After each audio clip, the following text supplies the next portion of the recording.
mga madre ay nandito. Palapakan po natin sila, ang ating mga father. Lalong-lalo na naging sa piling natin ang ating mga pari no, na mga Franciscano na tumututok doon sa gawain ng paglilingkod para sa ating mga kautubong Kristiyano. Kaya ating palapakan na si Father Rodel at saka si Father Al. No? So, yun po.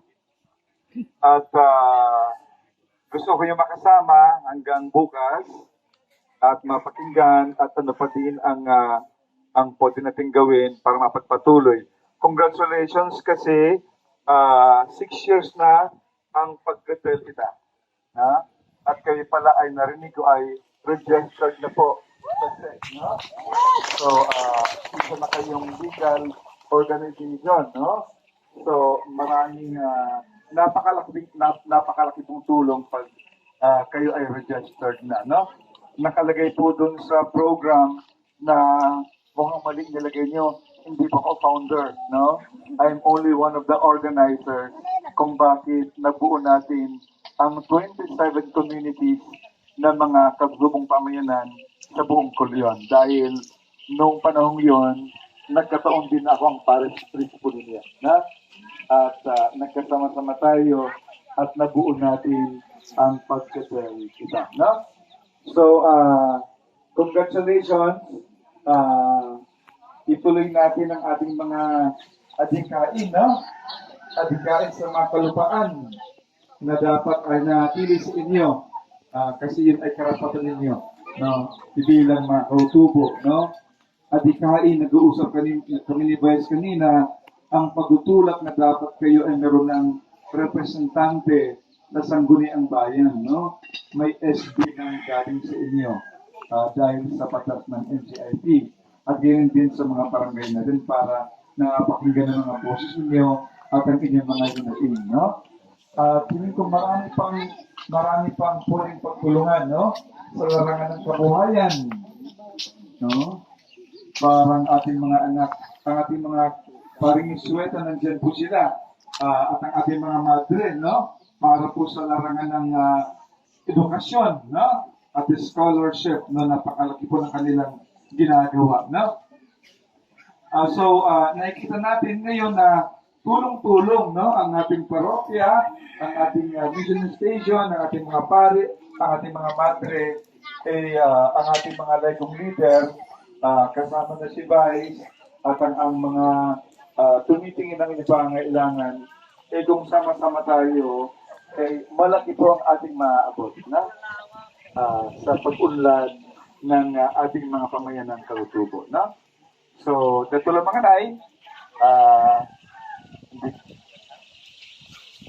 of course, munti kong makalimutan ng ating isa sa mga matibay na campaign. No? Si Atty. Isa, palapakan po natin. No? Matapos ang kanyang pag-volunteer, no? Sa mga paringisweta. Ngayon, patuloy pa din, no? Ang paikilakbay sa atin. At nung panahon nandito sa silang volunteer, doon tayo nagsimulang lumaban ng legal, no? Doon kayo masyadong tumapang. Kasi mayroon kami abogado na magaling, no? At natutuwa ako na hanggang ngayon nagpapatuloy, no? Si Atty. Isa sa atin, no? So, ang pakiusap ko lang sa mga leaders natin, magkaisa, no? Huwag magkawatak-watak, no? Hindi madali ang pag-oorganisa, ang pagbubuo. Pero kung buo tayo, marami tayong magagawa at marami tayong maabot na mga pangarap sa pag-unlad po natin. Ano? At gusto ko isipin ninyo na ang pagdating po ng mga kapatid Franciscano ay paglilingkod po yan sa lahat. Hindi lang sa mga katolikong katutubo, ha? Kasi ang panawagan ng Santo Papa is to form not hindi lang ang mga Christian community but basic human community. Kung saan ang may pangangailangan, ano man ang reliyon mo, pero may pangarap na sinusundan, tutugunan po iyon ng simbahan. We are here to form basic human communities, not only basic Christian community. No? Kaya ang paglilingkod ng simbahan po ay para sa lahat. Na? Hindi lamang sa mga katolikong mga kautubo, kundi lahat ng kautubo na nangarap ng pag-unlad ay paglilingkuran po ng ating pong simbahan. Na? So si Bishop sana ay pupunta dito, kaya lang may earlier schedule, no?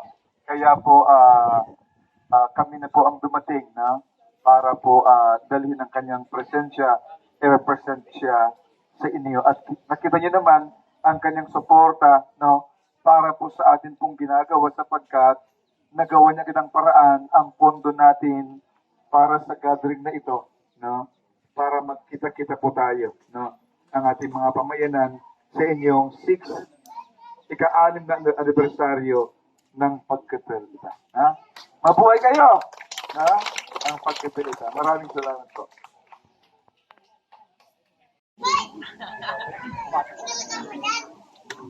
Mayad nga po. Sino kakaintindi ko yun nun, Bili? Oo. Halos tanan, ano. Sige, magandang hapon sa lahat. Mararay may ngalina, ni mama, kami kung may istorya ko, butan kita mga, yung mga lasay sila sitting kami, mapamasika mo ka natin. Makaturog ka mo, pag matayin do, limag ako pa rin. Pero bumabati lang muna kasi habulin daw ako mamaya ng mikropono. Kaya ipapasa ko na ulit. Magandang hapon, salamat sa masarap na pananghalian. Salamat kay Father Dick na dinala kami dito. At siyempre sa inyo, kapitan at ang kapulong. Bumabati po ng, ito, ika-6 na to. Pagkatal na to. Dirat ako yun, naman papangatal kayo mong gugulayan. Salamat, magandang hapon. Ayan, palakpakan po natin si Doc. Ma'am Nancy Esquilio, siya po ay galing sa DSWD Central Office, Division Head po siya doon. Siya po ay dumating upang tingnan paano magkatulungan tayo ng Central Office.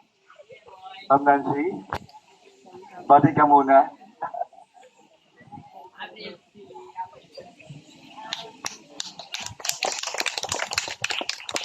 Magandang tanghali po sa inyong lahat. Masaya po kami na nakarating po dito sa inyo. So, maraming salamat po. So mamaya po, guguluhin natin sila mamaya. Di ba?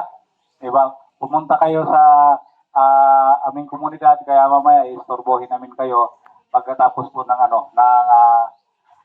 pag-uusap po namin kasama yung may mga problema doon sa bawat komunidad. Ano po natin kung ano po yung naging problema doon sa komunidad mo, sino po yung salarin sa pag-agaw ng inyong lupa, para po i-detalye po natin at mamaya po pag-uusapan natin na Tornisa at lahat po ng reklamo na yun ay ipaparating po natin doon sa NCIP. Kaya po mamaya, ito, saglit lang po, pag-uusapan po natin yan. Opo, bibigay po natin maya-maya kay Tornisa yung pagkakataon para po sa lahat po ng mga problema. Ayan po.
Grupo ang siyang pong magre-report.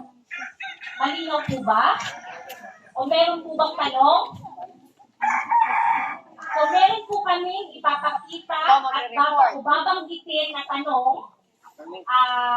Yung pong tanong ngayon, pag-uusapan ng grupo at pag-aagrihan kung sa tingin ninyo ay tama, ang sagot po ninyo, yung leader babahagi na yes.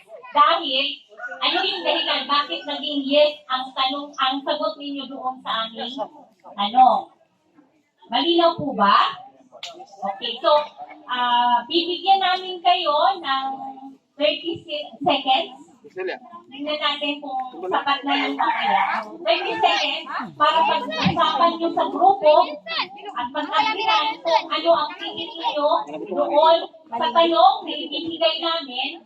Either na yes, kung tingin ninyo ay tama, no, kung ang tingin ninyo ay mali, at maybe kung meron pa kayong pagdududa na sa tingin ninyo hindi sapat, o may naiisip pa kayong ibang idea o meron pang ibang paraan para masagot yung mga tanong na ibibigay namin. Malinaw po ba? Oo, hindi, siguro. Yes, sure. Okay po ba yun? So, ang sagot natin, oo, pagka tama, hindi, pagka mali, at siguro pag hindi tayo sigurado kung meron pa tayong mga ibang gustong sabihin. Okay po ba? Okay, sige. So, dalawa po kami ni attorney na magpapaliwanag. Babanggitin ko yung tanong at pag-uusapan ninyo. Una pong tanong, hindi maaaring hangarin ang pagsasakatuparan ng lahat ng uri ng karapatang pantao. Mapapolitika man ito, sosyal, kultural, upang economics, dahil sa mga limitasyon ng mga estado sa pagpapatupad nito. Ulitin ko po ang tanong. Hindi maaaring hangarin ang pagsasakatuparan ng lahat ng uri ng karapatang pantao. Maaaring politikal, sibil, sosyal o kultural o pang-ekonomiko dahil sa mga limitasyon ng mga estado sa pagpapatupad nito. So pag-usapan po ng grupo kung ang tingin ninyo doon sa tanong, Tama po ba yun? Oo? Mali? Hindi? At siguro, kung hindi po tayo sigurado. So, maaari na po ninyong pag-usapan sa grupo.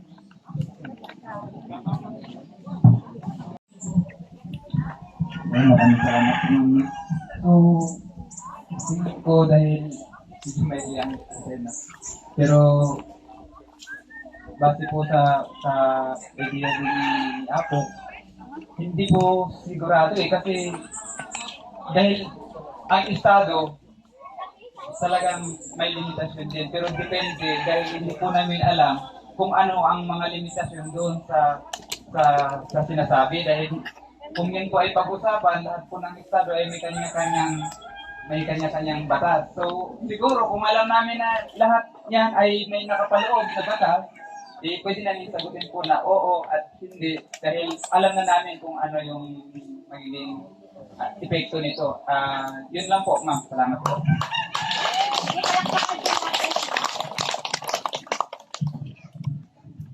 So, hindi sigurado. Sino po ang susunod?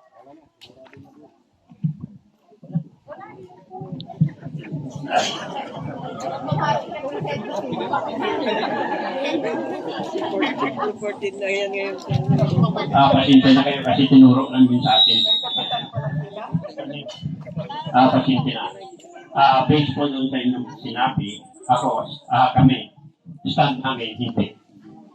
Kasi lahat ng constitutional right ng isang individual, dapat yan ma-exercise yan.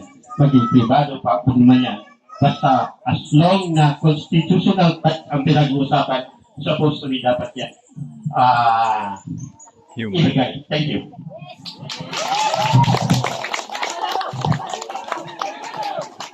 Sino po yung gustong sumunod? Yan po. May mga kagawad sila eh. Dapat qualify ito. Sunod pa ito ako. Ma'am, hindi ko na po gano'ng pahabain. Ang sa amin po, sa grupo po namin sa Africa po ay hindi rin po. Yes! Yan po sa amin. And last group? Lamod Marabal. Bel, ay ka. Bel.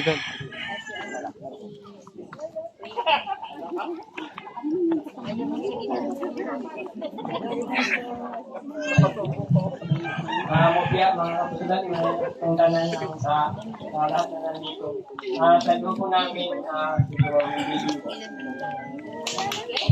Paano po natin ang group 4? Ayan, sige po. So, pakinggan po natin si Attorney para ano yung maibahagi niya tungkol doon sa ating mga pagtingin doon sa ating sagot doon sa tanong. Ambush. Okay. Sige po, yung simple lang po yung tanong kanina, no? So, tinatanong sa atin ni ma'am kanina kung hindi ba tayo dapat magkakangad na matupad yung mga karapatan natin dahil lang may mga limitasyon ang Estado. Halimbawa, limitasyon sa budget. Ganyan. Limitasyon sa resources. Wala po kami ganito, wala po tayong tao, wala po kaming manpower, wala po tayong security, ganyan. So dahil ba may mga ganong, minsan naman katanggap-tanggap na limitasyon, hindi na ba tayo maghahangad ng katuparan ng ating mga karapatan? At ang sagot ay? Hindi. Kasi dapat maghangad pa rin tayo. Okay? Tama yung mga ano natin. Barangay captain natin, syempre, ang daya naman Cap eh. Tama yung sinabi ni Cap kanina sa kanang nakagawad na yung karapatan natin, actually, bago pa ang konstitusyon ng Pilipinas, doon nakalagay yung mga karapatan, di ba? Yung talaga ang pinakamataas na batas sa buong Pilipinas. Pero bago pa yun, meron, ang nilagay lang naman natin sa konstitusyon, yung mga karapatang pantao na nung pinanganak tayo, nasa atin na. So, nung pinanganak kayo, may karapatan na kayo sa edukasyon. May karapatan kayo sa mga bagay na bilang tao, kasama nyo na yun. Nung pinanganak kayo, hindi yun binigay lang ng Estado. So, yung konstitusyon, dahil kahit siya yung pinakamataas na batas sa buong Pilipinas, yung nakalagay naman doon, yung nilista ng konstitusyon, inherent rights na natin yon na nakakabit sa atin. Kahit saan mundo ka, saang bahagi ka ng mundo mapadpad, hindi ka nila basta-basta pwedeng bastusin. Hindi ka nila basta-basta tratuhin ng walang respeto. Kasi may karapatang pantao ka na dapat depensahan. So mamaya, mas lalo nating palalalimin, ano ba yung mga karapatan na yon? Lalo na yung mga karapatan na inherent o kasama na ng inyong pagiging katutubo. Halimbawa, nasa inyo lang. Hindi ako kasama kasi hindi ako katutubo. So kayo, meron kayong extra na karapatan na kasama na ninyo nung pinanganak sa inyo dahil sa lupa, sa mga ninuno, sa karagatan na nakapalibot sa inyo. So mamaya palalalimin pa natin yon. Pero bilang pambungad, maganda na malinaw sa lahat na kahit gaano kalimitado ang estado, meron tayong dapat ipaglaban na katuparan ng mga karapatan natin. Yan lang po. Okay, pwede na po tayo umuwi. O rekurso. Makatarungan lang na mahuhuli sa mga serbisyo at pakinabang sa mga programa ang mga katutubo dahil sila ay minorya lamang. Tama, mali, o hindi sigurado. Ulit.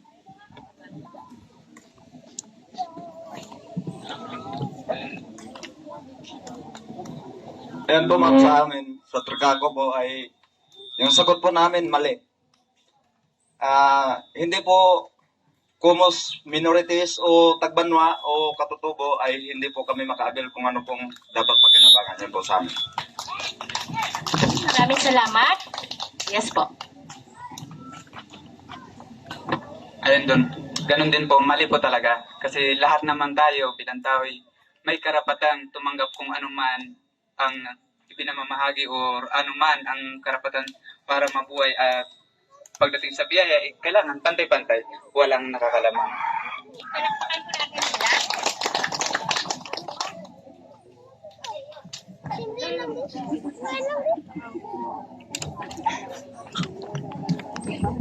Ito ang hindi. Hindi at saka mali yung sinasabi. Maraming po salamat. Last group po. Sino yung...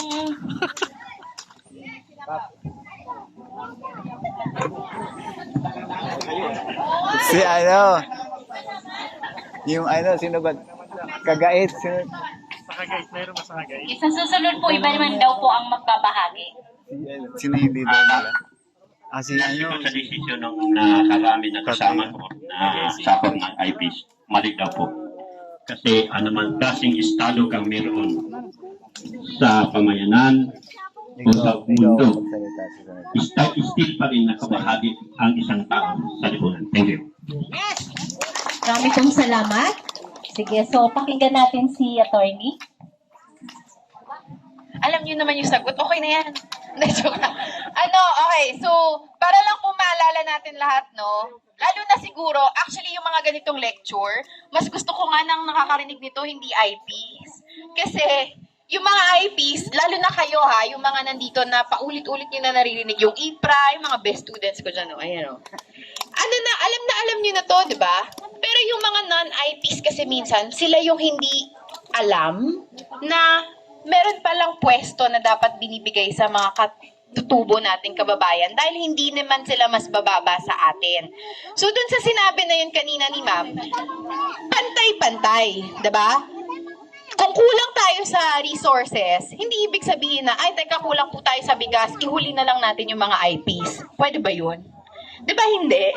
Kasi hindi naman ibig sabihin na dahil minoridad kayo, IPs kayo, kayo ang laging huli sa pila. Wala pong ganon. Dahil hindi po ikinababa ng pagkatao nyo na IP kayo. Pantay-pantay lang tayo lahat. So, hindi pwedeng ihuhuli kayo sa pila dahil minority kayo. Wala pong ganon.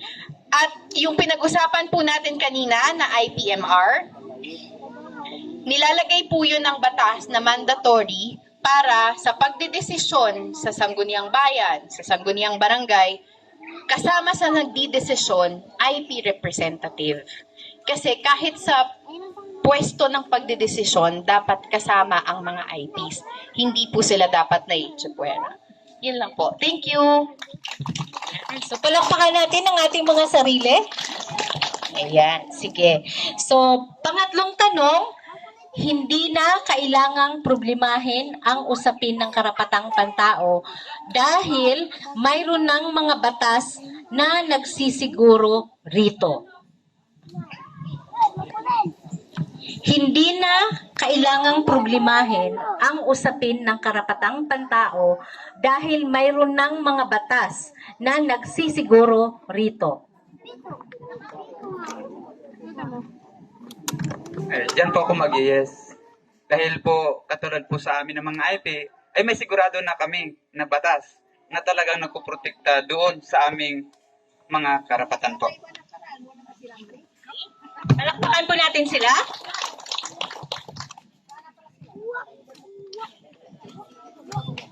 Hello po, magandang hapon po sa lahat. At yan po ang kasagutan po ay yes po.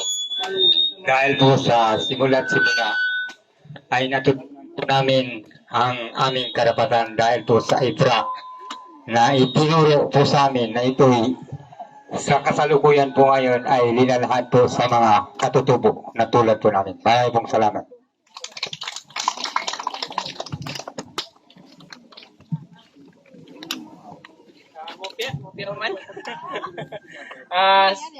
Sa amin po, sa dumi namin, ano na ba yung tanong?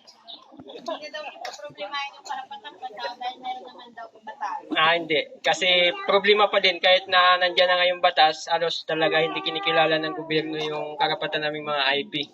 Kaya yun, hindi kami tangayon doon. Palakpakan po natin sila. Last group po.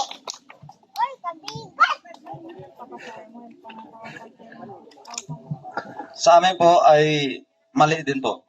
Dapat pag-usapan pa rin para malaman ang karapatan ng lalo sa mga katutubo po. Maraming salamat. Ang ganda nung sagutan kasi may dalawang oo, may dalawang hindi. Tapos yung dalawang hindi, sila yung maraming kaso. So, alam na. Okay, para malinaw po, no? Kasi naintindihan ko yung punto ng dalawang umuo kanina na maganda kasi yung IPRA. Sa totoo lang, sa buong mundo at sa buong Asia, yung batas ng Pilipinas para sa mga katutubo, yung isa sa pinakamagandang batas na pumuprotekta sa mga IP. So, kung batas lang ang pag-uusapan, talagang nakaangat ang Pinas. Talagang, sa ibang bansa, hindi nila nare-recognize ang IPMR. Wala silang ganon, hindi mandatory. Sa Australia, halimbawa, pinagbobotohan pa lang nila ngayon kung dapat ba nagpapaupo sila ng mandatory representative. So sa atin, mandatory na siya, di ba? Ang ganda na ng batas. So naintindihan ko yung dalawang punto kanina ni na Kuya Joven, tsaka ni Tay Jessie. Pero kung ang ang tanong ay, sapat na ba yun? O, may maganda tayong batas. Ano na? Nararamdaman niyo po ba yung kagandahan nung batas na yon sa mga buhay nyo? At kaya ako nabanggit na sila yung mga may kaso kasi sila talaga yung maraming issue. May batas tayo pero hindi naman napapatupad ng maayos. So, ibang usapan ang pagpapatupad ng batas sa pagkakaroon ng batas. Pwedeng meron tayong batas pero kung hindi kinikilala, hindi pinapatupad, hindi pinaniniwalaan, wala ring epekto. So, kaya kailangan natin aralin, intindihin, ipaglaban kasi tayo yung magsasabi sa kanila, excuse me po, hello, pwede niyo po ba kaming pakinggan? Kasi ito po yung nasa IPRA. Baka hindi niyo po alam, pero ito po yung dapat naming mga karapatan na maproteksyonan sa barangay na to. Parang ganyan. Diba? So, hindi sapat na may batas. Kailangan alam din natin kung ano yung batas na doon at masiguro na mapatupad siya para maproteksyon na natin yung ating mga anak, mga apo, at mga komunidad. Okay? Malinaw po? Yes. Ang susunod pong tanong, batayang prinsipyo ng UNDRIP. Pamilyar po kayo? United Nations Declaration on the Rights of Indigenous People. Narinig na po ba ninyo? So, hindi pa po masyadong klaro sa atin. Okay. Sige po. Opo, hindi pa po masyadong klaro sa atin. Ito po yung tanong, batayang prinsipyo ng UNDRIP na ang mga katutubo ay may kolektibong karapatan na hindi maiwawalay sa pananatili ng kanilang lahi, sa kaganapan ng kanilang buhay at sa kanilang pag-unlad.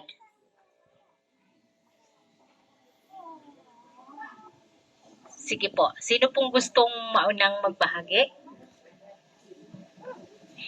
Batayang prinsipyo ng UNDRIP na ang mga katutubo ay may kolektibong karapatan na hindi maiwawalay sa pananatili ng kanilang lahi, sa kaganapan ng kanilang buhay at sa kanilang pag-unlad.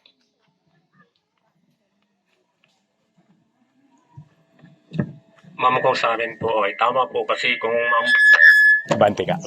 yung buong mundo po ay kinikilala yung karapatang katutubo, eh lalo pa po sa dito sa atin sa baba. Okay, palakpakan po natin siya. Next group po.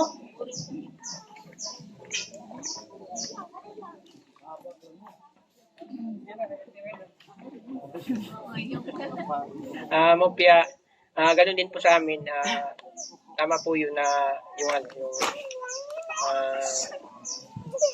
yung karapatan nga po namin na mayroon kaming na hindi mawalay sa Na hindi maiwawalay ang panatili ng kanilang lahi, ng inyong lahi. Yes po.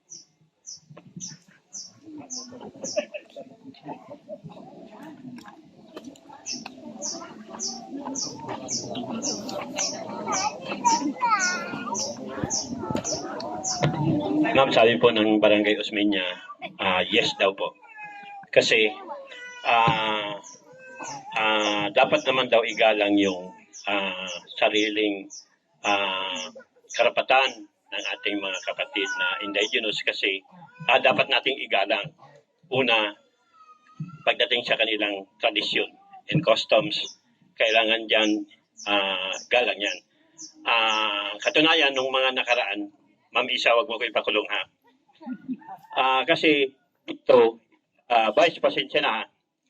Ako talaga isa sa opposition na sinasabi na ipinatupad dito, yung bawal na yung mga kababaihan o bananay na mag-anak sa labas.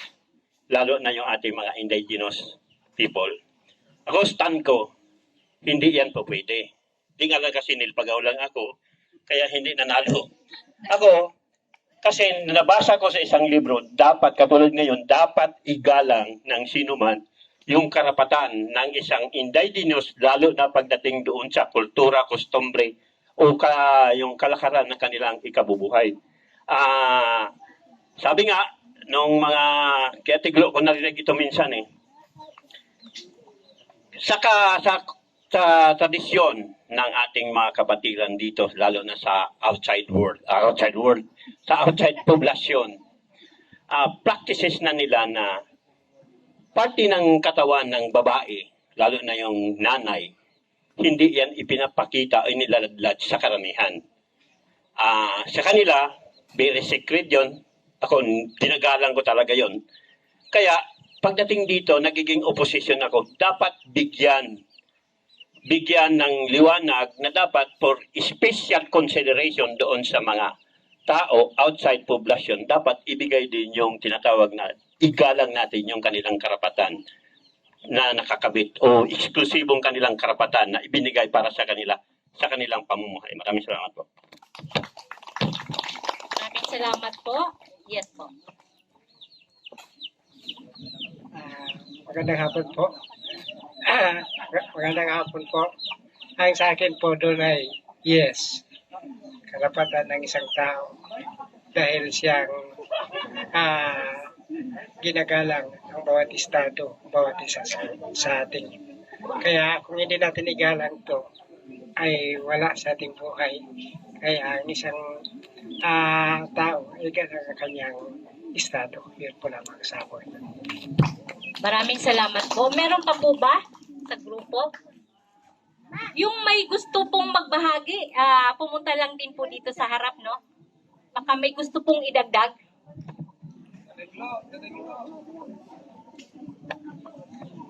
Excuse me hapon na po to. Pasensya na po dito sa isang Tagbanwa. May mahalaga pong mensahe kanina po nabanggit po ni Kapitan. Ito po mas malalim siguro maintindihan. Tabi lang po doon, Gilabay, salamat po at sa iba pang lalo kay attorney. Ito po yung sa akin na ipaglilinaw lang po doon sa karapatan ng Tagbanwa. Hindi pinapaganda yung sinasabing katutubo, pero ako po nung araw po ay isang Tagbanwang hindi po maintindihan kung ano po yung sinasabing at tangay. Galit po ako nung araw. Ito po'y palalaliman ko lang po siya. Ito, nung araw hindi po naiintindihan, pero yung sa ngayon po ay aming labis na naiintindihan at pinapalalim ang sinasabing igalang yung isang kultura o tradisyon ng Tagbanwa. Ito po yan din po yung aking kapitan, Kapitan Neil Pagaw, na sinasabi ko po lagi, irespeto at igalang, lalo't pagdating ng batas, ipralo. Yun lang po. Maraming salamat. Ayan, maraming pong salamat. Meron pong gustong magdagdag? Okay, sige po.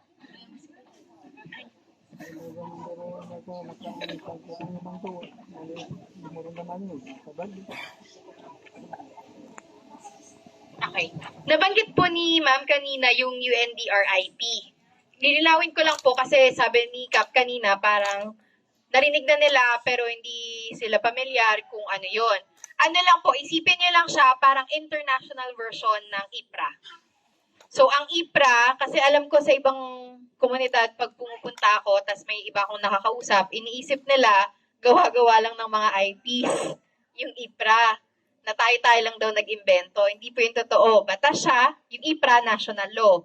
Yung UNDRIP, parang international convention, declaration, so international version siya nung IPRA.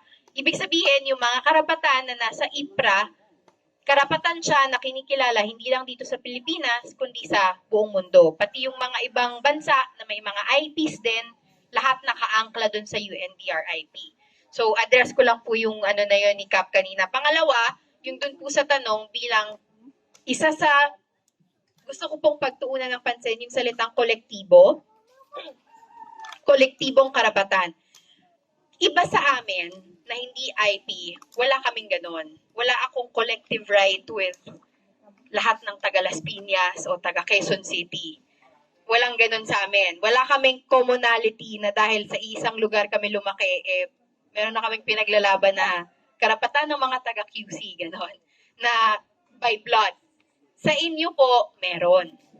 So sa inyo, kaya nga hindi kayo pwede magbenta ng lupa na labas sa komunidad nyo. Bakit? Quiz. Bakit hindi kayo pwede magbenta ng lupa na labas sa komunidad nyo?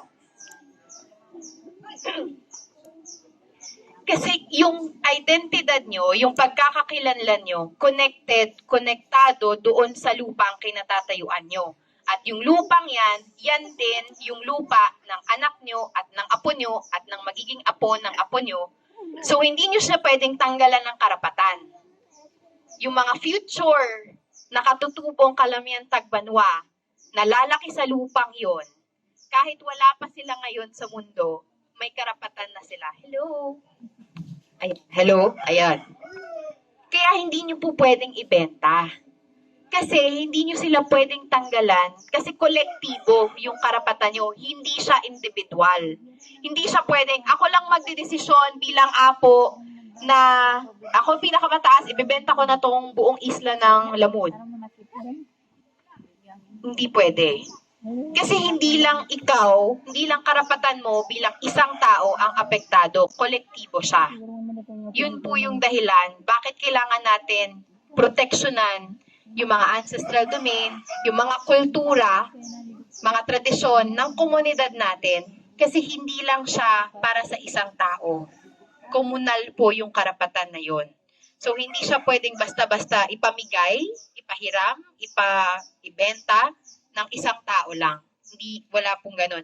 Kahit yung mga cultural na kaalaman, halimbawa, may kaalaman kayo sa pagtimpla ng kape, may sarili kayong timpla, may kaalaman kayo sa paggawa ng mga recipe ng kurot, pwede ba yun basta-basta na lang ipamigay sa ibang tao tapos sila yung pagkakakitaan nila? Hindi rin. Kasi kaalamang tradisyon nyo yun. Yung mga kaalaman nyo sa mga halaman, mga medicinal, sa inyo rin yun. At kami, bilang hindi IP, kailangan namin yun respetuhin. Kanina may bringing up na debate, si Kap Pagaw tungkol sa pagpapaanak. Tama po yun, no? Narinig ko na rin yun, yung issue na yun, pero hindi pa ata ito yung tamang, pwede natin pag-usapan mamaya. Andito rin si Doc, ay mamaya alis na ata sila. Pero ako personally, may sarili rin akong take dun sa mga ganong issue. Pero yun, halimbawa lang po yun, na may mga kaalaman tayo, cultural na pag-aari, na nakakabit yung pagkakakilanlan natin sa mga bagay na yun. Kaya hindi siya basta-basta mawawala. Yung titulo nyo sa lupa, hindi naman papel eh. Ano yung titulo nyo sa lupa?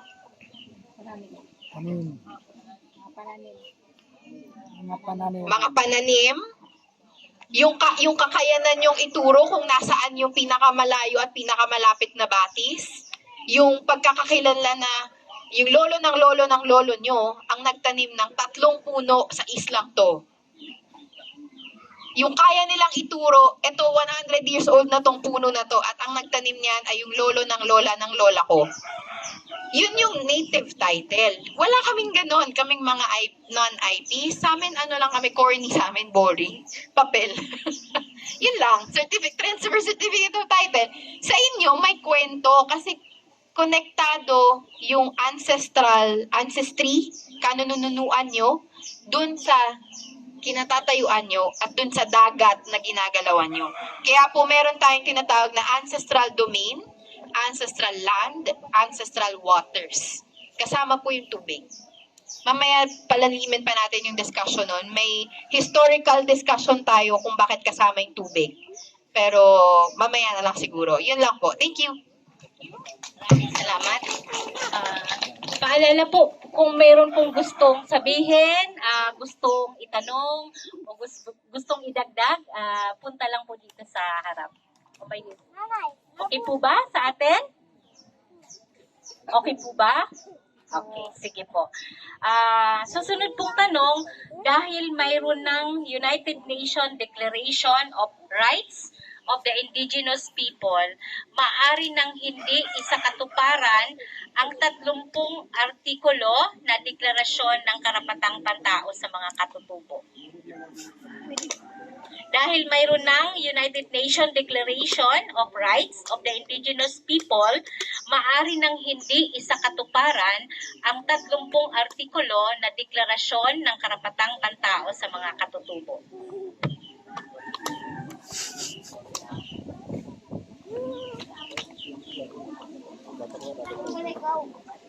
Bumpia, mga kaputulan, mamabot, tungtanan, sa lahat po. Para sa amin, sa domain, hindi sapat yung pagiging, man yun, yung estado na yun ng batas para hindi na yung aming karapatan ng 3. Sige po. Thank you.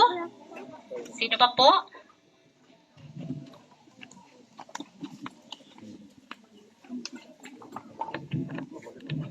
Muli, magandang hapon muli. So sa amin po hindi kasi dapat nga po talaga parati natin itong ipaulit-ulit ipaliwanag kasi kung titingnan natin, ngayon kami nakakaintindi kami, narinig namin yan, paano po yung mga hindi. So kung kaya nga nandiyan yung batas, pero dapat po isariwa parati kahit nga sa mga estudyante, pinapabalik-balik po yan. Kasi hindi lahat po ng oras ay nasa sa puso. Yung mga batas po, kaya kung kaya mas maganda pa yung paulit-ulit para maintindihan ng mga tao. Maraming salamat po. Maraming salamat po. Palakpakan po natin siya. Okay, yung next group.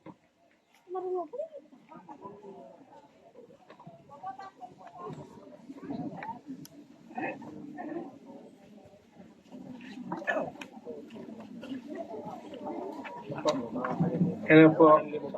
Ang aking sasabihin, ganun din po. Yun po lang. Sige po, maraming salamat.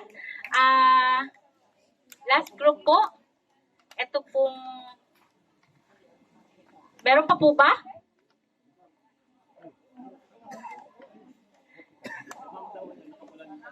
Sige po.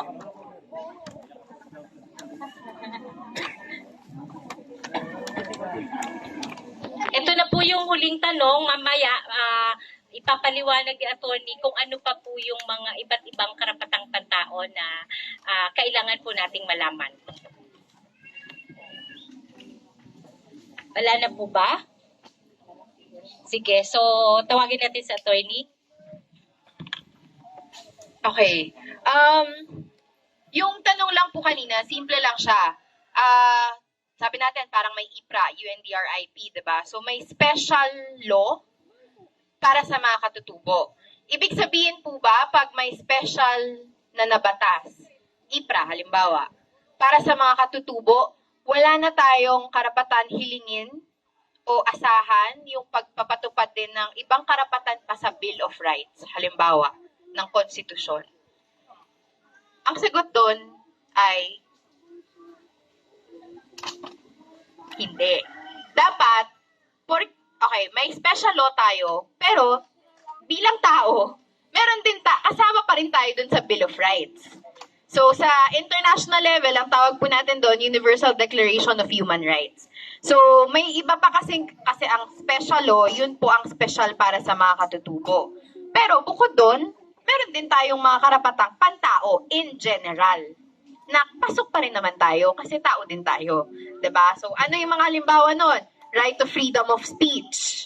Ang ang karapatan na magsalita ng malaya ay hindi lang karapatan na para lang sa mga katutubo, pero karapatan ng kahit hindi katutubo.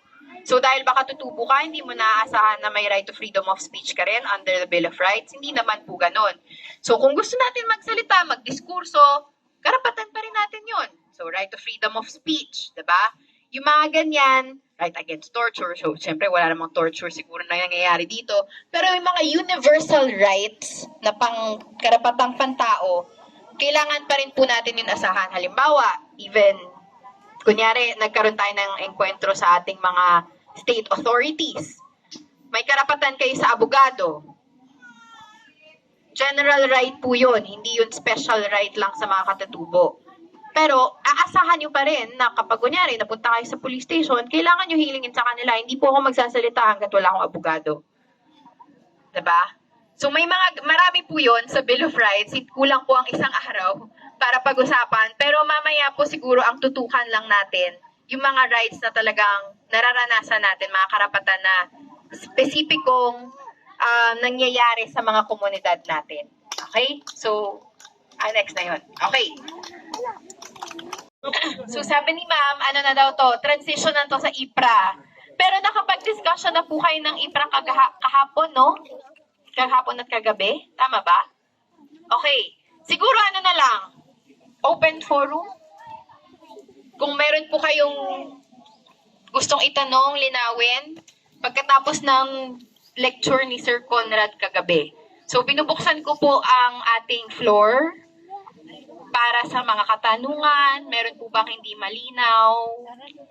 Klarifikasyon tungkol sa mga nabanggit ni Sir Conrad kagabi o kahapon nung nag-usap po kayo tungkol sa IPRA.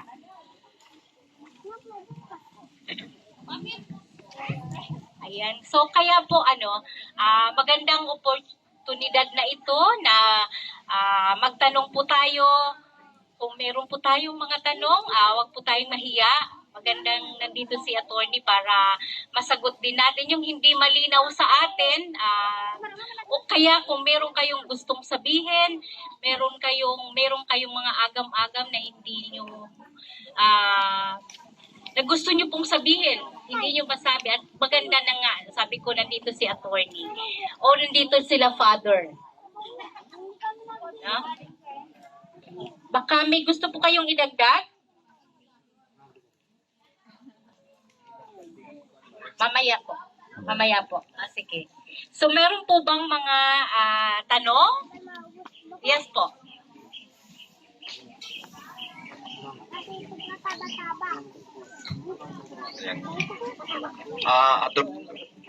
Magtanong lang po ako. Abante ka. Manggatin pa. Tungkol po sa karagatan po, kasi kahapon nabanggit po na itanong na namin yung kalupaan at mga karapatan pangkalinangan po. Hindi lang po natanong kahapon yung tungkol sa karapatan pang dagat o sa karagatan. Gawa ng ang barangay Carabao o yung samahan ng Satricaco ay nagkaroon po ng encounter sa ngayon ng barangay Bulolakaw na yung mga katutubo sa barangay Carabao ay pinawalan na po na lumaot doon sa karagatan ng nasakop ng barangay Bulolakaw, Coron. Munisipyo po ng Coron.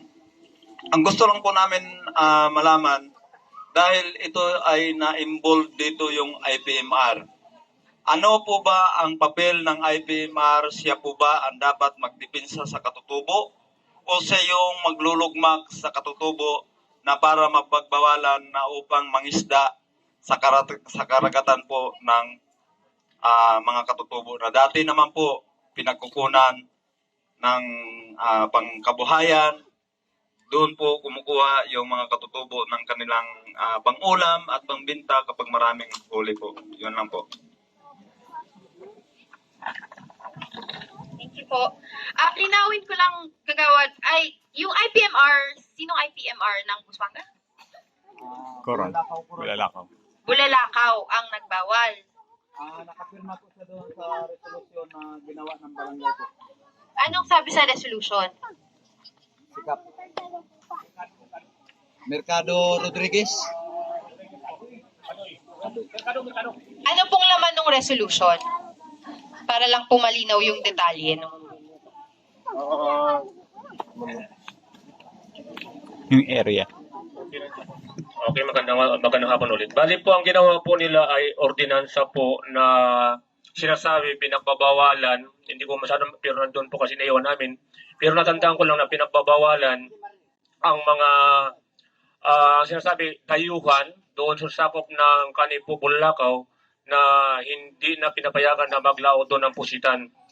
At saka meron silang nabanggit doon na fines nila na 5,000 sa first offense, pangalawa 10 at saka 15 yata nung at tapos embargo pa lahat ng kanilang mga kagamitan. Bali, yun po ay pinirmahan ng lahat ng dating kapitan nung nakaraan at si Mercado na IPMR po.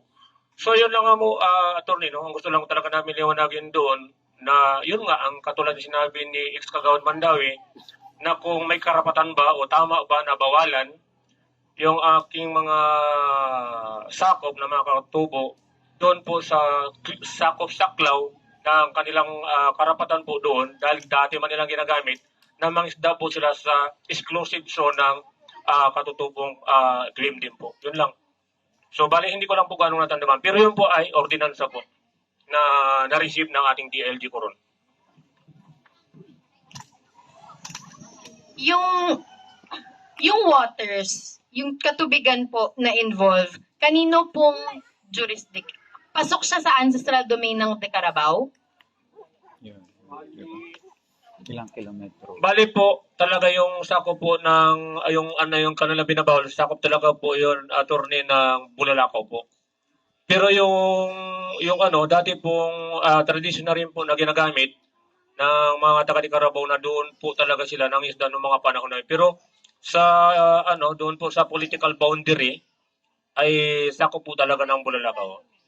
Po kasi, parang saklaw po yata no?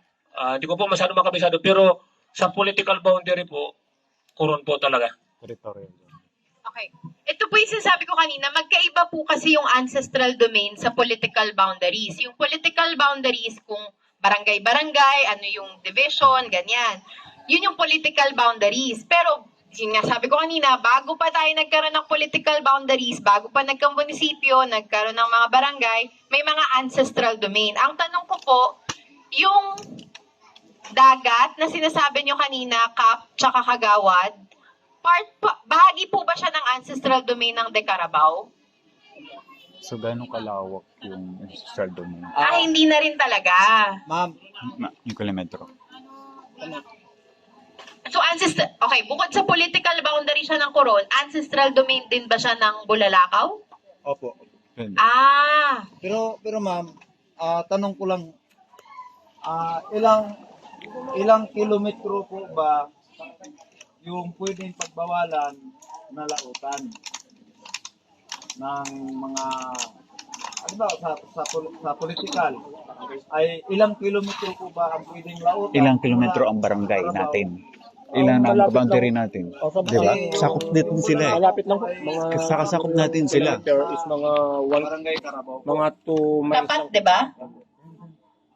Hanggang saan? Lumampas ba sila sa boundary nila ng pinagbabawalan nila? Hindi, madam. Sorry, medyo naguluhan lang. Drawing kaya natin. Bali po, attorney, yung ano po, yung Carabao at saka yung Kanipo, siguro mga 2 milya lang po ang layo doon sa amin.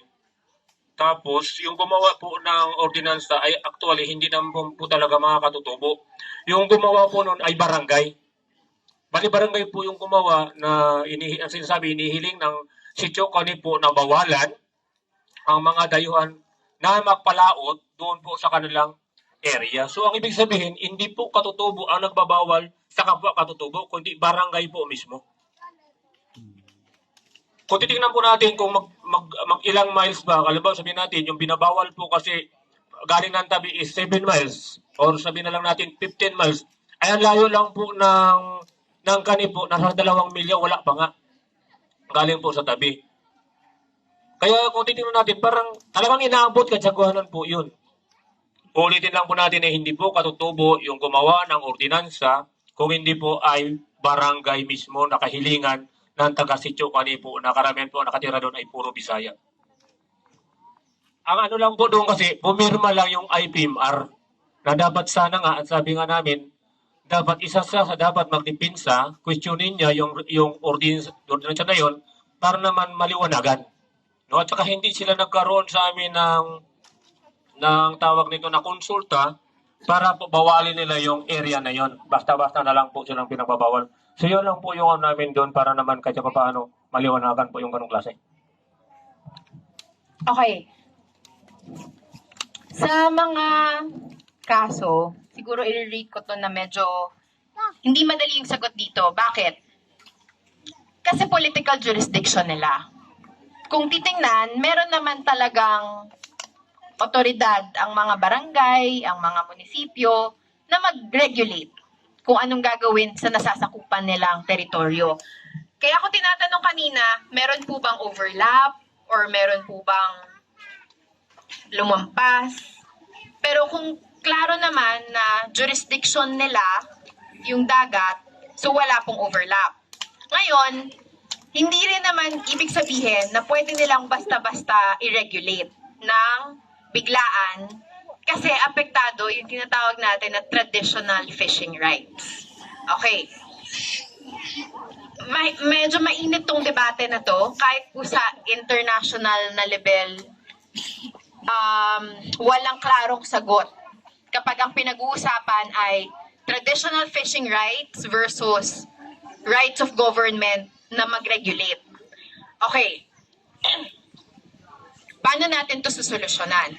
Kailangan natin unang-una mag-communicate doon sa barangay, sa sitio, doon sa nag-ordinance. Pwede natin kausap kung may IPMR sana tayo, pwede tayo mag-IPMR to IPMR. Kasi pwede natin sabihin na, sige, naiintindihan namin na may karapatan naman ng sitio na mag-regulate. Pero ang regulation po kasi, para lang po klaro sa lahat, ito medyo hindi na siya IPRA. Parang, ano ba siya? Local government. Siguro, pwede. Pag nagre-regulate po kasi ang Estado, dapat, unang-una, kailangan. At pangalawa, proportionate. Ano bang Tagalog ng proportionate? Dapat sakto lang. Hindi mapang-abuso yung regulasyon na gagawin. So una, may pangangailangan pa. Ngayon, sasabihin nila, pinagbawalan namin mangisda dyan yung mga dayo o yung mga hindi taga-sityo Kanipo kasi nawawalan kami ng huli. So may pangangailangan ang sityo namin na mga huli kasi nagkakaagawan, nawawalan kami ng pangkain, kami yung nauubusan kasi pasok ng pasok yung mga taga-ibang lugar. So may pangangailangan, 'di ba? So kung yun ang dahilan nila, sige, pwede natin tagapin. Necessity, check. May pangangailangan. Pero baka naman wala naman pangangailangan kasi ang dami naman palang isda doon, pwede naman mag-share. 'Di ba? So, yun yung unang tanong. May pangangailangan ba? Pangalawa, proportionate ba? Sakto lang ba yung ginawa nilang regulasyon o may pang-aabusong nangyari? Kasi kung hindi sakto yung ginawa nilang solusyon sa problema na gusto nilang solusyonan, kahit na may dahilan para gawin na rin yung regulasyon, pwede pa rin natin yun i-challenge o kontrahin. Sasabihin natin na, sige po, naiintindihan namin na may pangangailangan ng sityo kanipo, pero traditional fishing grounds kasi namin yan. Okay? Traditional fishing rights, kinikilala po yun ng batas. Traditional fishing grounds and traditional fishing rights. Ngayon, sasabihin nila, sige, ang tinatawag po namin dito sa mga lawyers, balancing of rights. Babalansihin po natin yung pangangailangan ng sityo kanipo at babalansin natin yung pangangailangan ng mga katutubo ng ng De Carabao. Ngayon, kung pwede nating pag-usapan at sabihin, sige po, pwede nyo naman i-regulate yung pangingisda namin, hindi total ban. Pwede nyo kami papasukin siguro a certain percentage ng huli or certain seasons na doon kami mangingisda. Tapos sa ibang panahon, sityo kanipo, palitan, ganyan. Pwedeng ganun yung usapan. Hindi naman kailangan total ban ang i-impose nila. Kasi kung ang traditional fishing rights, ang point kasi siya, bakit siya pinoprotektahan, pag sinabi kasing traditional fishing rights, nangingisda kayo doon para kumain. Hindi kayo nangingisda para pang-commercial na binibenta nyo kasi sa labas. So pag pinigilan nila kayo mangisda doon, magugutom kayo. Kaya meron din kayong proteksyon bilang traditional fishermen doon sa lugar kung saan po sila nagbawal. So ano siya, sabi, hindi siya madaling sagutin, pero ito po yung mga options na pwede natin ilatag sa kanila pag nakipag-usap tayo na, teka lang, baka naman pwedeng hindi total ban yung gawin natin. Kasi ipakita rin natin na, sige po, nire-respeto namin, may political boundaries, may jurisdiction, may authority, pero sana kilalanin din yung traditional fishing rights namin kasi since time immemorial, panahon pa ni Kupong-Kupong, dyan na kami nangingisda. At nangingisda kami dyan kasi dyan namin kinukuha yung pangkain namin.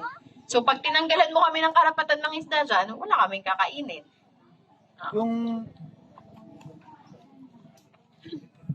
Sa tingin ko po, may pang-abuso din po na nangyayari. Kasi Abante. Abante. Doon. yung pagpangisda po kasi doon, attorney, kami, binabawal kami, pero sila, tuloy-tuloy din ang kuha nila sa amin. Yun ang magiging problema kasi parang, yun yan, nasabi ko nga na may pang-aabuso, kay kami, hindi kami nagbabawal, nalalaot sila sa area namin. Pero kung ganun po ang mangyayari, pwede rin po ba kami maghigpit sa area namin? Yung mga advice na ayoko marinig ng mga pare. Hindi, parang, kung pinagbawalan nila okay, ako, sa tingin ko, kaya natin kausapin.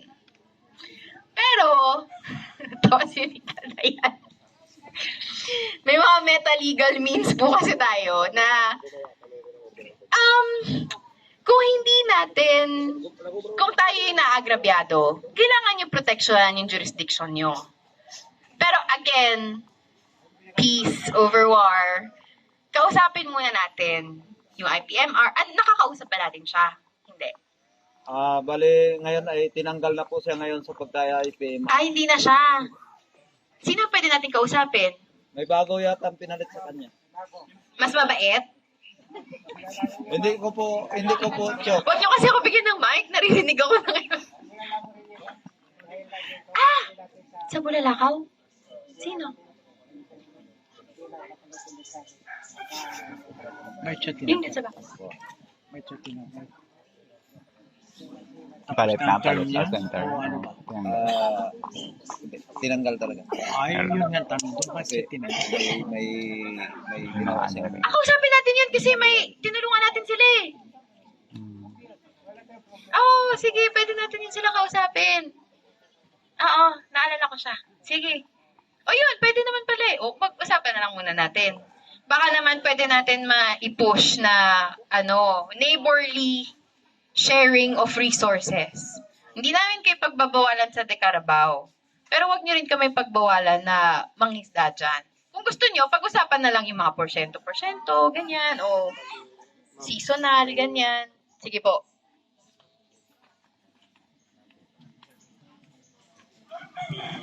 Bali, attorney, gumawa rin kami ng action din kagad nung ma-receive namin yung kanilang ordinansa. Gumawa rin kami ng ordinansa namin pero hindi pa namin pinapano sa kanila. So, parang ginantihan namin yon. No, sa amin po yon kasi gumawa kami ng resolution ng ordinansa rin na lahat ng resources, pinagbabawal din namin lahat ng resources sa Barangay Carabao na kunin din nila. Pero actually, hindi pa namin pinapatupad. So, pinapag-aralan pa namin ng gusto para naman hindi rin yun ma-violate pa ng mabigla sila bago pa namin ipapa-approve yun dadali namin sa Sangguniang through approval. Kasi baka naman yung ginawa namin ay masyadong maka-apekto.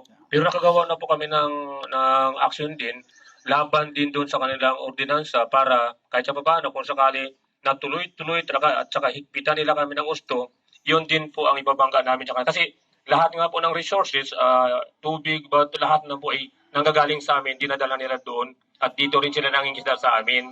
So ang nangyari po kasi parang ganito lang yung nangyari ng sitio kani po.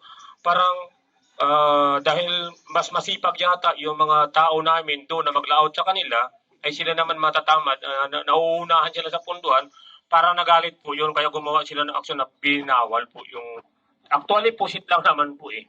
Yung pangisda ng pusit, yung kanilang binawal. Yung kawil naman hindi. Yun lang po kasi yung pusit talaga, volume po talaga pag nagkaano. Yun, bali yung aming ordinance hindi pa namin talaga po na ipapatupad yun. Okay. Maganda po na nag-restrain tayo. Sige na, magsasab. Okay.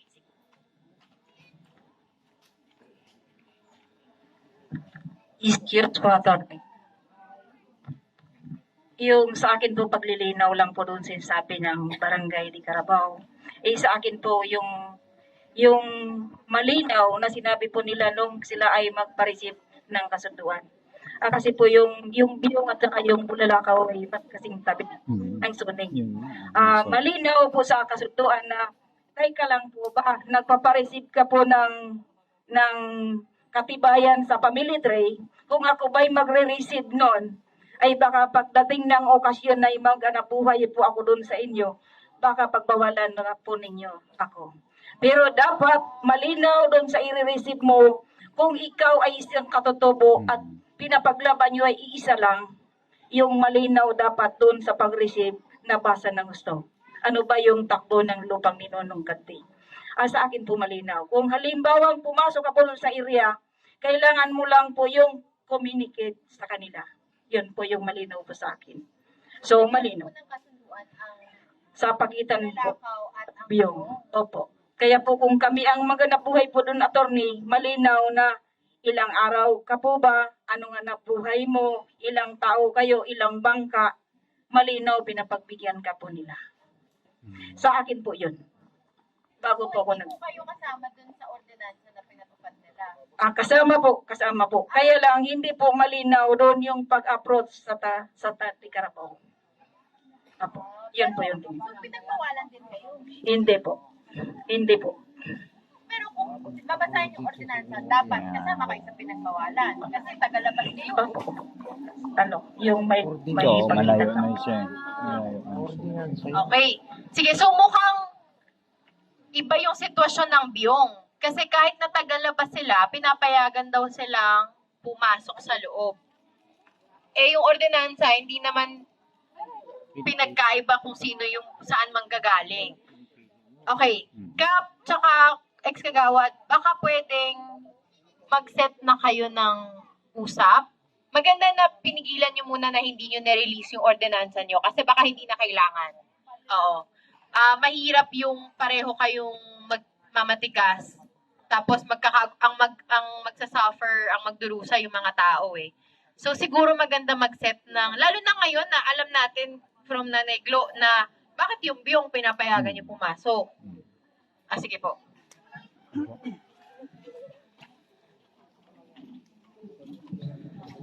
Hello, magandang hapon po. Actually po doon po sa kasunduan po, kasama rin po kami doon. Opo, yung sinasabi lang po namin sa mga tao, kung pupunta ng lalaot po ng Bulalakaw, nadaan mo na po sa mga katutubo rin po. Ang ginagawa po kasi ng taga doon po sa amin, maglaot, di na rin po kasi dumadaan, naglalaot na lang po diretso sila. Kasi kailangan niyo po kausapin na lang yung mga tao. Yan nga po ang sabi ko sa kanila. Tumaan po sa inyo, pinapayagan? Pinapayagan din po. Pagdadaan po ng Bulalakaw, yung taga doon po sa amin, kasi sa kasunduan po, pag naglawat po doon sa area nila, dadaan po talaga. Carabao yan. Carabao. Sa sentro po kami. Sentro mismo. Carabao. So pwede rin pala mangisda kahit na... Doon sa Bulalakaw po. Oo. Basta dadaan lang po sa Magpapaalam. mga katutubo sa Bulalakaw po. Paano dadaan? May permiso? Opo. So ganun, nagawad, pwede naman pala.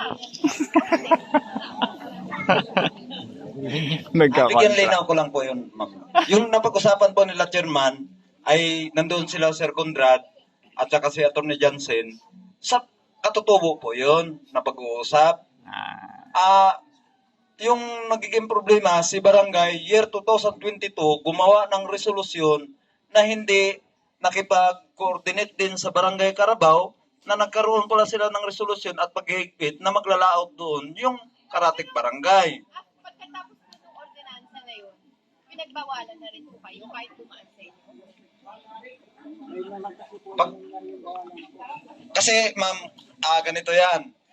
Yung nagiging kasunduan, ang Barangay Carabao ay hindi pinagbawalan na maglaot sa tres-tres na bahura.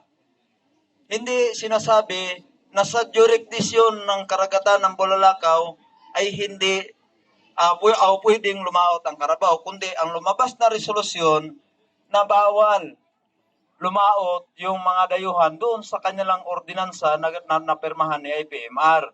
Ngayon, yung pinatawag kina chairman, ang nagiging kausap po doon ay sila Atty. Jansen at saka sila chairman din ng Bulalakaw, ng samahan ng katutubo sa Bulalakaw.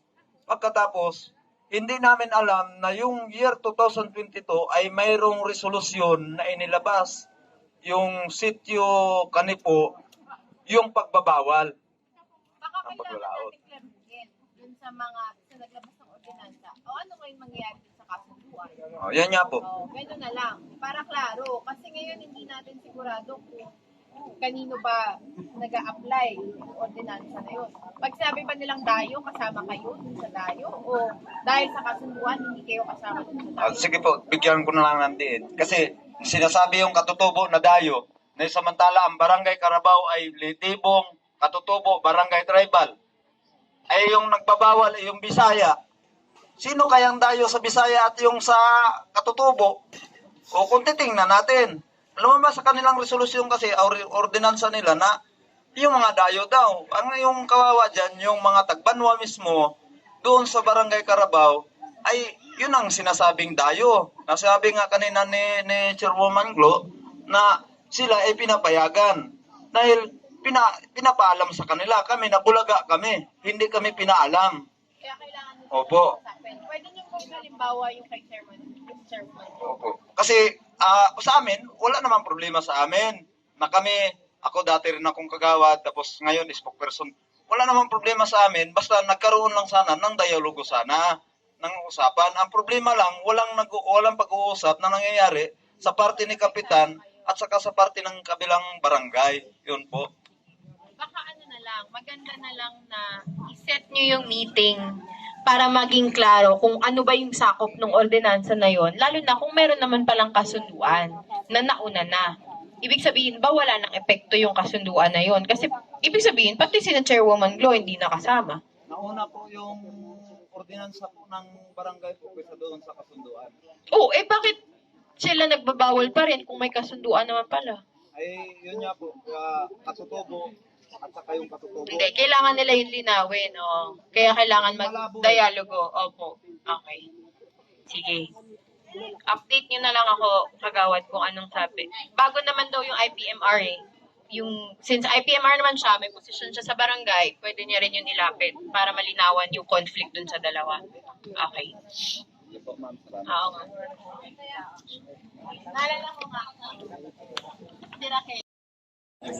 Dito na tayo, Kap, at yung nalabanan na ito. Ito ay ibang issue ito ha, ibang issue. Gusto ko lang klaruhin. Kasi ang pinag-uusapan natin at ang ating ipinapaglaban is yung mga karapatan ng ating mga Tagbanwas tribe. Okay. Ngayon, unang tanong, para saan yun, Attorney Isa, yung salitang minority? Meron bang majority? Kasi kung mayroong ngang minority na angkla dyan, what for itong ating pinaglalaban? Kasi may minority. Whereas kung tanggalin natin yung minority, klaro sa ating lahat or general na walang minority, walang majority. Kasi ang ating ipinaglalaban isa lang, yung mga karapatan ng ating katutubo. Thank you, Madam. Gusto ko lang may tanong, para saan yung minority? Kasi habang hindi natatanggal yung salita o yung word na minority, parang ito dito kasi, pumapasok kasi dito yung mababang, pasensya na ha sa inyong lahat, ating lahat na narito, pasensya na. Gusto ko lang, hindi tayo pag ginanimitan ko ito ng rhetorics, hindi na tayo magkakaintindihan lalo. Mas maganda siguro, rektahan na lang tayo. Kung kasi, habang nandiyan dyan, nakaabang yung salitang minority at ang ating pinag-uusapan, yung ating mga Tagbanwas tribe, hindi matatapos o hindi magwawakas yung mababang tingin natin doon sa ating mga Tagbanwas tribe na mababang uri ng pagkatao, antas ng buhay sa ating lipunan. Magandang hapon po.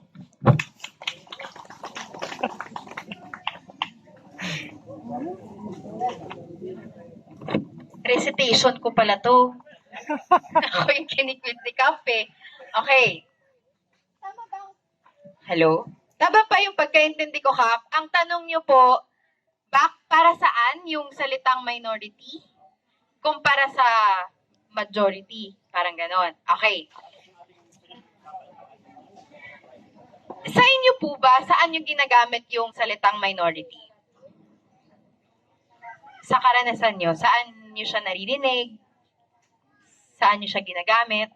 Kap, dito ka muna. Ikaw rin tatanungin ko. Ano ibig sabihin pag sinabi natin, ano po ang pagkakaintindi nyo sa salitang minority? Dali, mga estudyante ko dyan.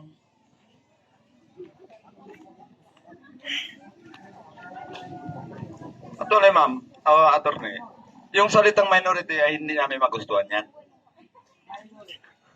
Hindi po namin talaga magustuhan yan. Dapat kahit natawagin na kaming Tagbanwa, okay lang. Huwag lang minority. Kasi yung minority ay napakababang taong uri na inapakapakan pa yung karapatan. Dapat irespeto naman yung katutubong Tagbanwa. Hindi kay kumos Tagbanwa tawagin na lang na minorities.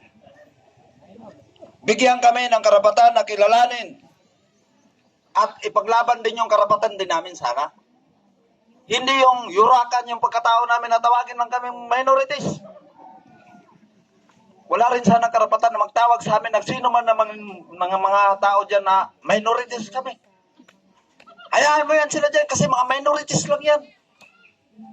Tao din kami, marunong din kami masaktan na tawagin minorities. Dapat ilaban kami. Iangat kung paano kami kilalanin. Yun lang po. Maraming salamat.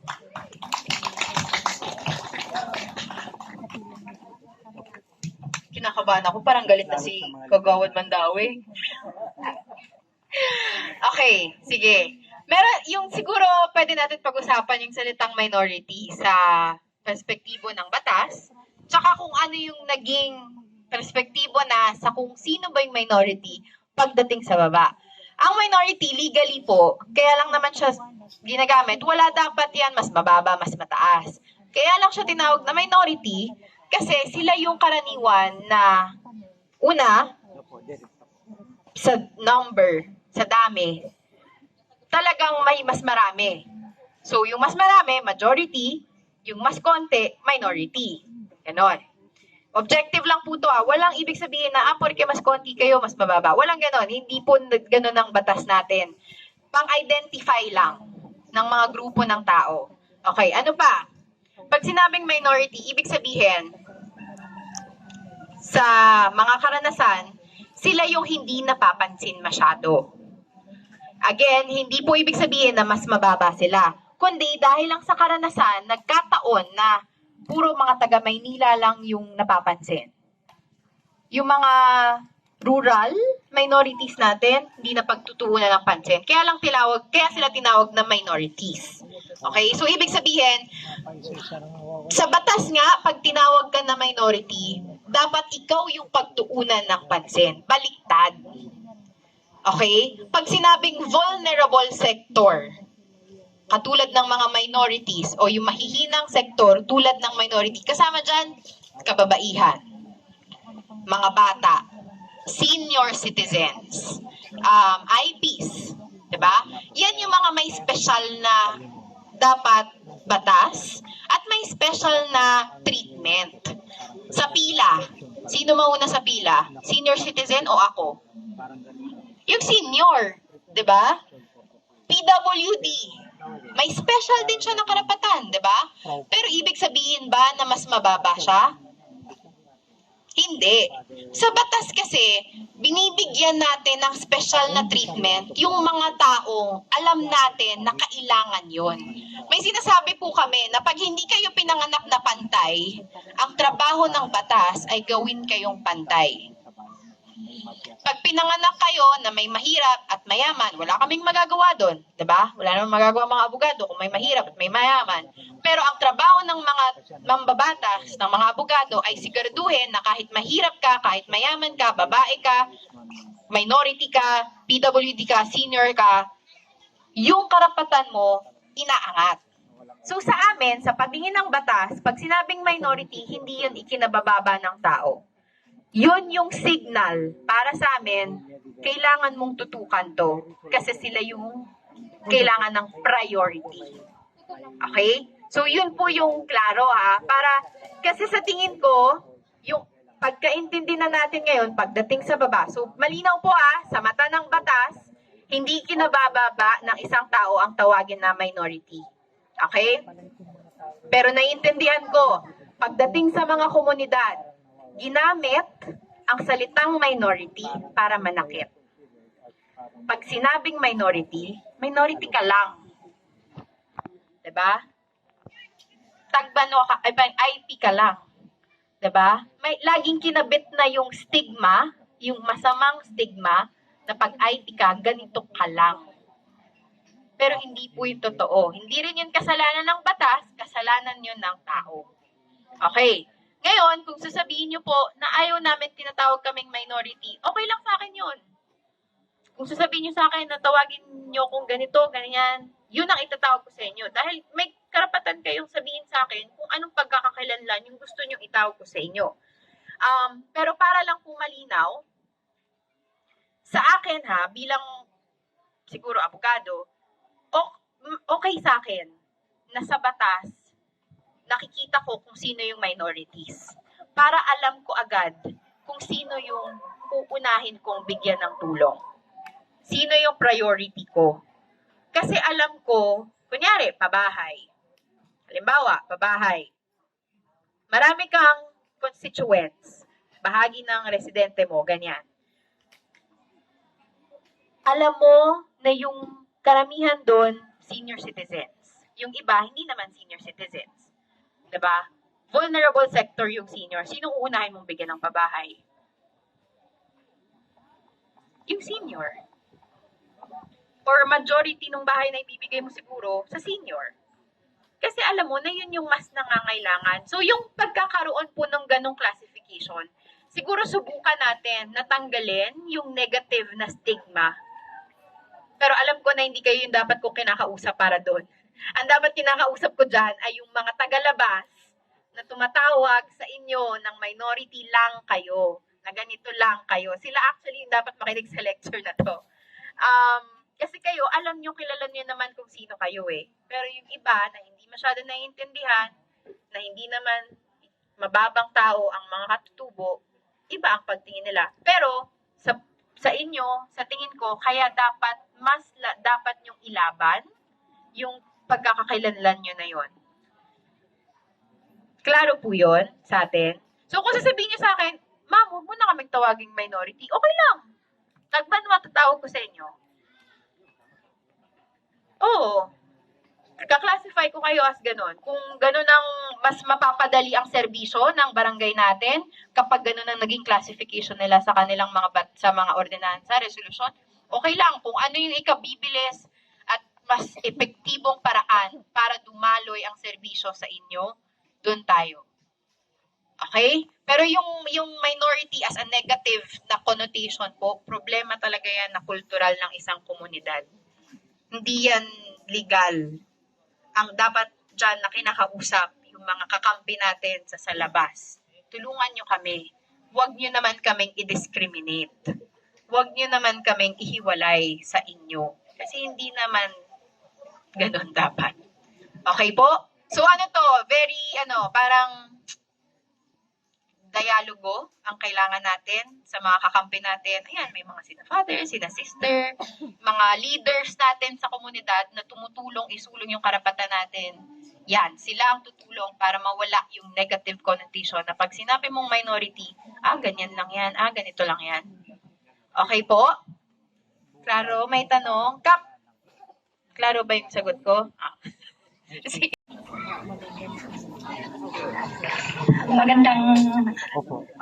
Magandang hapon po. Ako po si Alma Albu na taga Malaking Luok. So, nais ko lang din pong malinawan yung karapatan po na sinasabi. Dahil po ito, attorney, sa kadastral na naikabit sa amin doon sa Malaking Luok, bali sa aming property doon, na hindi po pinaalam sa amin yung pagkakabit ng kadastral po doon noong mga taon 2014.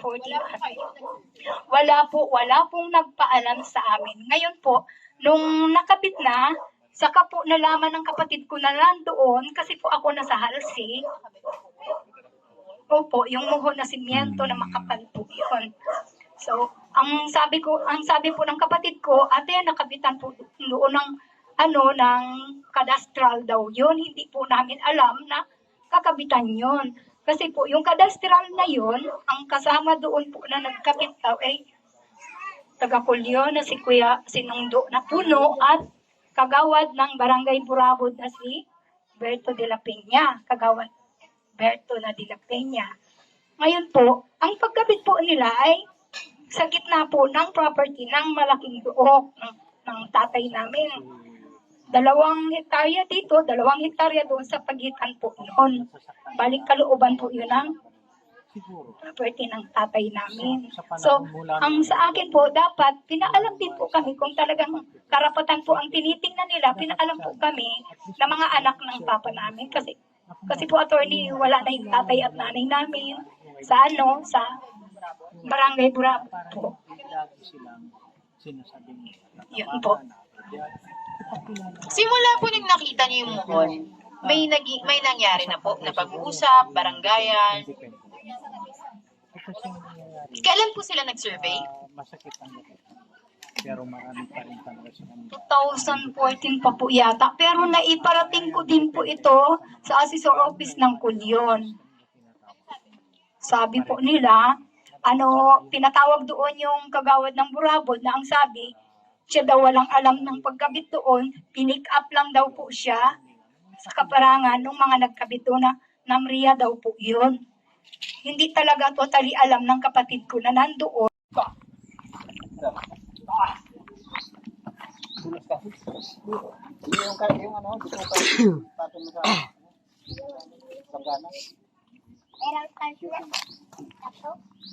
Cute na doy. Magbubunatan. Oo, lamapaw. Tatlo na tayo to. Pwede tumadalawan lang. Tama yung baga. Ang bisyo mo. Yes. Walang bisyo. Walang bisyo. Kamaya. Kamaya. Yan ang super yan.